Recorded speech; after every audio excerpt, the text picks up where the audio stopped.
Good morning, good afternoon, good night. This is Ethan Allman with Blue Bunny Books, reading Rakkety Tam, and we're on chapter 32. There's a picture of Mouse Lady on with a raft with a turtle.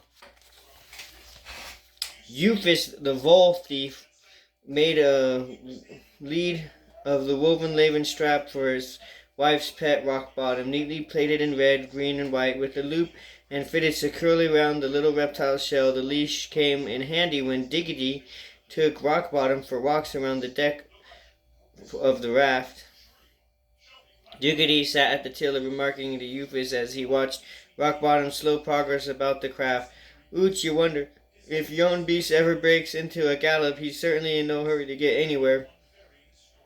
Euphis patted Rockbottom's head, the turtle, and as he slowly ambled by, "Ah, sure, he's slow and steady one, all right. Look there. Further up the bank on the left, there's a cut leading to the stream where I hid your friend Tam's sword and flag. Here, give me the tiller. I'll take her round." Doogie allowed the water vole to maneuver the tiller, leaving the small Highlander free from perch upon the drum. Watching the side water bloom up, he expressed his doubts. "Are you sure this thing's in the right stream? You've already took us up 2 dead ends." That's not good. Euphis winked confidently at him. "Sure, I'm sure. Don't I know these woodlands like my own darling wife's dear face?" Doogie stood in front of him, blocking Euphis' view of Diggity. "Oh, you do you? Well, the color of your wife's eyes." The cocky thief made several guesses. Blue. No, green. Gray. A sort of bluey-greenish gray. I'm sure of it." Diggity swagged the indigent paw at her husband. "Aren't you the great old fibber, Euphis Lightpaw? My eyes are dark brown with hazel flecks, so there." Just like crystals. Euphis rounded a bend into the slipstream, chuckling. "So they are, me little sugar plum, and they enchant me so much that I forget when I'm gazing into 'em." Diggity stood glaring at him, pausing akimbo. "Get away, you fat, silver-tongued rogue. I'm thinking I might just make dinner for me and Mr. Plume and forget about you." The slipstream was narrower than the broad stream they had come down. Trees hung thick over it, and the water was sluggish with a coating of green algae when they got further along. Judy watched Rockbottom whisk the shrew wife prepare dinner. The Highlander kept shaking his head doubtfully. "Ouch, and I do not think that this is the right way. Haven't you say all this, my friend?" Rockbottom closed his eyes and withdrew his head into his shell. Diggity sighed. Get the message, mate." He tied the Rockbottom's lead to the drum and went beneath the raft's awning to join Euphis and Diggity for dinner. As Doogie had hoped, the vole wife had brought along some of her sausages. These were encased in pastry. Doogie watched as she heated them up on a small fire which Euphis had kindled atop of some flat stones. The vole thief winked at him. "These are called sausage rolls. Me darling Diggity makes the best sausage rolls anywhere. Do you know how to make a sausage roll, Doogie?" The Highlander bit into one, finding the sausage delicious indeed. "No, I'm afraid I don't know how to make a sausage roll," Euphis answered. "You just push it down a hill. That's how you make a sausage roll." Diggity did not find it funny, but both voles hooted and giggled. "Push it down the hill. Ha ha ha, hee hee hee." Diggity took another sausage roll, and then glaring at Euphis, he spoke firmly as if he got lost. "As if you got us lost, my friend, and don't you push you down the hill and I'll fling you over a cliff." Diggity pressed the sausage rolls upon Doogie. Diggity pressed more sausage rolls upon Doogie. "Oh, sure, don't be fretting yourself, Mr. Plum. My Euphis will get us there. Here now, I'm sing ye a song to cheer you up." The vole wife, with her sweet little voice, launched straight into a song. "Old Rakkety Vole had a great appetite. Sure, he lived with it all his life. When he got home to his cottage one night, he called out to his own darling wife, 'Oh, bring me some stew, a big bucket or two, and 10 of your old apple pies. A cheese on the sieve as big as yourself, and the trifle just as a surprise. Now me stomach is slack for me health to come back, then you must keep it nourished and fed. I'll be happy, alright, well rested tonight, when I toddle off to me old bed. So bring out the cake for my dear husband's sake, and a bathtub of soup nice and warm. 6 loaves for the dunk, sure when it's all drunk, then I'll sleep like a babe till morn. Providing 'tis clear in the barrel of beer, for to save me old teeth from the drought. Some cordial and tea, sure I'll sure happily get a move on before I pass out. Well, his wife did no more than fling him out the door, hit him squarely with all the tin pies. She poured all the stew o'er his head, and it's true, the trifle came out as a surprise. That loosened his teeth with the cheese, if you please, stuff flows down his ears gleefully. Then both him and the cake she slung into the lake, shouting, "Come back tomorrow for tea." Doogie smiled and applauded at the song, but he was still far from being cheered up. "Very entertaining, Mom, but my jokes and comic ditties won't find the banner and the claymore your husband thieved. And I'm thinking they won't get us any closer to the Red Wall Abbey." Euphis began pulling the raft up the narrow stream as if he had not a care in the world. "I'm sure you're a proper old worrywart, Mr. Plum. Do you not think that I know me own way around the moss flower? Don't you know your tell in an uproar now?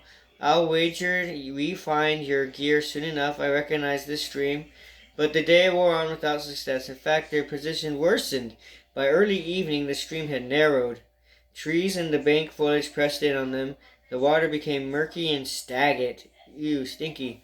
Doogie's mood darkened as he assisted the water vole and the pole craft along, constantly having to slash at the encroaching vegetation with the claymore blade. Deejity, the vole wife, swept at the cloud of annoying insects with her pinafore. "Be off, you pesky mites, before I'm eaten alive. Euphis, are you certain this thing is in the right stream?" The vole thief brushed his hairy caterpillar off his paw. I think so, my dear." Doogie spat on the gnat which was trying to get in his mouth. "You think so? Ach, you great fat-tailed fibber. I've got a good mind to boot your lying bottom into the water." Euphis tried a weak smile which faded on his lips. Even Rockbottom shook his head in disgust. Shame, shame, shame. The raft had been slowly drifting forward, but now it ground to a halt with a bump. Boom! A huge rotted beech tree blocked their way. Beyond it, a stream was a mere trickle.